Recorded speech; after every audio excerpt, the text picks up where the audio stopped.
ಕ್ಷೇತ್ರದ ಟಿಕೆಟ್ ಘೋಷಣೆ ದಿನಕ್ಕೊಂದು ದಿಕ್ಕಿಗೆ ಹೋಗ್ತಾ ಇದೆ. ಇಷ್ಟು ದಿನ ಭವಾನಿ ರೇವಣ್ಣ ವರ್ಸಸ್ ಸ್ವರೂಪ್ ಮಧ್ಯೆ ಟಿಕೆಟ್ ವಾರ್ ನಡೀತಾ ಇತ್ತು. ಇವತ್ತು ಭವಾನಿಗೆ ಟಿಕೆಟ್ ಕೊಡೋದಕ್ಕೆ ಕುಮಾರಸ್ವಾಮಿಗೆ ಇಷ್ಟ ಇಲ್ಲ, ಸ್ವರೂಪ್ಗೆ ಟಿಕೆಟ್ ಕೊಡೋದಕ್ಕೆ ರೇವಣ್ಣ ಬಿಡ್ತಾ ಇಲ್ಲ. ಈಗ ನೋಡಿದ್ರೆ ರೇವಣ್ಣ ಎಚ್.ಕೆ. ಮಹೇಶ್ ಅವರಿಗೆ ಬೆಂಬಲವನ್ನ ಸೂಚಿಸ್ತಾ ಇದ್ದಾರೆ.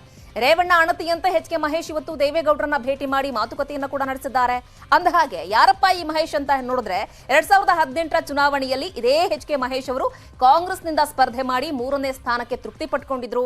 ಈಗ ಪ್ರೀತಮ್ ಗೌಡ ವಿರುದ್ಧವೇ ಮತ್ತೊಮ್ಮೆ ಗೆಲ್ಲೋ ಆಸೆಯಿಂದ ಜೆಡಿಎಸ್ ಕಡೆ ಅವರು ಮುಖ ಮಾಡಿದ್ದಾರೆ. ಸೊ ಒಂದ್ ರೀತಿ ಕಹಾನಿ ಮೇ ಟ್ವಿಸ್ಟ್ ಅಂತಾರಲ್ಲ ಹಂಗೆ.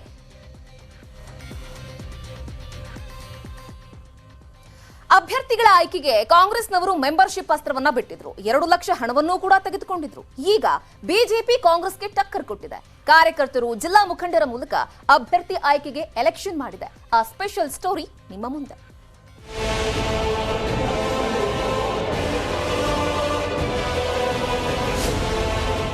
ರಾಜ್ಯ ವಿಧಾನಸಭೆ ಚುನಾವಣೆಯಲ್ಲಿ ಅಭ್ಯರ್ಥಿ ಆಯ್ಕೆಗೆ ಬಿಜೆಪಿ ಹೊಸ ಪ್ರಯೋಗ ಮಾಡಿದೆ. ಮೊದಲ ಬಾರಿಗೆ ಬ್ಯಾಲೆಟ್ ಪೇಪರ್ ಮೂಲಕ ಅಭ್ಯರ್ಥಿಗಳ ಆಯ್ಕೆ ಅಭಿಪ್ರಾಯ ಸಂಗ್ರಹಿಸಿದೆ. ಅಚ್ಚರಿ ಅನಿಸಿದ್ರು ಇದು ಸತ್ಯ. ರಾಜ್ಯದ 224 ವಿಧಾನಸಭಾ ಕ್ಷೇತ್ರಗಳಲ್ಲೂ ಅಭಿಪ್ರಾಯ ಸಂಗ್ರಹಿಸುತ್ತಿದೆ. ಆ ಹೆಸರುಗಳನ್ನ ರಾಜ್ಯ ಕೋರ್ ಕಮಿಟಿ ಸಭೆಗೆ ಶಿಫಾರಸು ಮಾಡ್ತಾರೆ. ನಾಳೆ ನಾಡಿದ್ದು ಶಾರ್ಟ್ ಲಿಸ್ಟ್ ಮಾಡಿ ಕೇಂದ್ರ ಚುನಾವಣಾ ಸಮಿತಿಗೆ ಕಳುಹಿಸುತ್ತಾರೆ.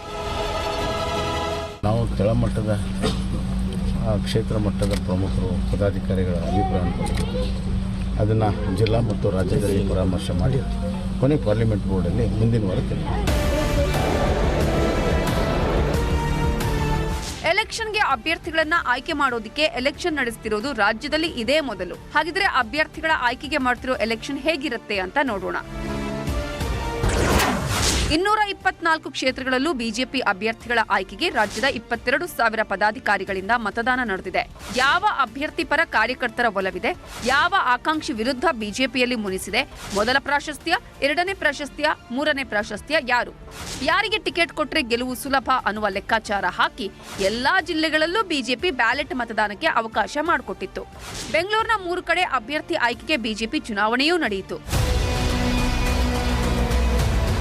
ಮತದಾನದ ಬಾಕ್ಸ್ಗಳನ್ನು ರಾತ್ರಿಯೇ ಕೋರ್ ಕಮಿಟಿ ಸದಸ್ಯರ ತಂಡ ಬೆಂಗಳೂರಿಗೆ ತಲುಪಿಸಿದೆ. ರಾಜ್ಯ ಕಮಿಟಿ ಶಿಫಾರಸುಗೊಂಡ ಹೆಸರುಗಳ ಬಗ್ಗೆ ನಾಳೆ ರಾಜ್ಯ ನಾಯಕರು ಜಿಲ್ಲಾ ಕೋರ್ ಕಮಿಟಿ ಸದಸ್ಯರ ಜೊತೆ ಚರ್ಚಿಸಿ ಶಾರ್ಟ್ ಲಿಸ್ಟ್ ಮಾಡ್ತಾರೆ.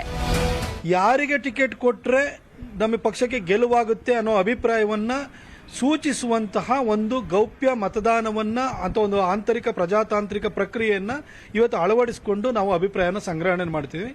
ಅಂತಿಮವಾಗಿ ಕಾರ್ಯಕರ್ತರ ಮನದಾಳಕ್ಕೆ ಅನುಗುಣವಾಗಿ ಉಮೇದುವಾರರನ್ನ ನಮ್ಮ ಕಾರ್ಯಕರ್ತರ ಅಭಿಪ್ರಾಯ ಏನಿದೆ ಎನ್ನುವುದನ್ನ ಒಂದು ಅಂದಾಜು ಮಾಡಿ ತುಲನೆ ಮಾಡಿ ಟಿಕೆಟ್ ಅನ್ನು ನಿರ್ಧಾರವನ್ನು ಮಾಡ್ತಾರೆ. ಬಿಜೆಪಿ ಅಭ್ಯರ್ಥಿಗಳ ಆಯ್ಕೆಗೆ ಮತದಾನ ಏನೋ ಮುಗಿಯಿತು. ಆದರೆ ಮತದಾನದ ಮಧ್ಯೆ ಬಿಜೆಪಿಯ ಒಳಬೆಗುದಿಯೂ ಕಣ್ಣಿಗೆ ರಾಚಿತ್ತು. ಚಿಕ್ಕಬಳ್ಳಾಪುರದಲ್ಲಿ ಮಾಜಿ ಶಾಸಕ ರಾಜಣ್ಣ ಕಡೆಯವರನ್ನ ಕಡೆಗಣಿಸಿದ್ದಾರೆ ಅಂತ ಜಿಲ್ಲಾ ಬಿಜೆಪಿ ಅಧ್ಯಕ್ಷ ಮತ್ತು ಜಿಲ್ಲಾ ಸಮಿತಿಯ ವಿರುದ್ಧ ರಾಜಣ್ಣ ಬೆಂಬಲಿಗರು ಗಲಾಟೆ ಮಾಡಿದ್ರು.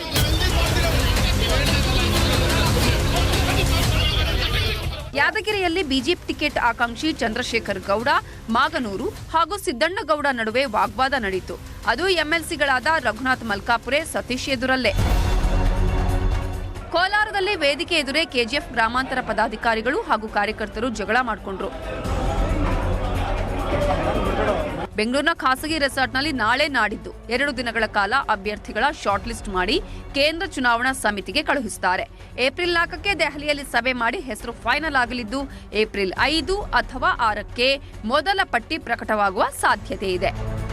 Bureau report, news 18.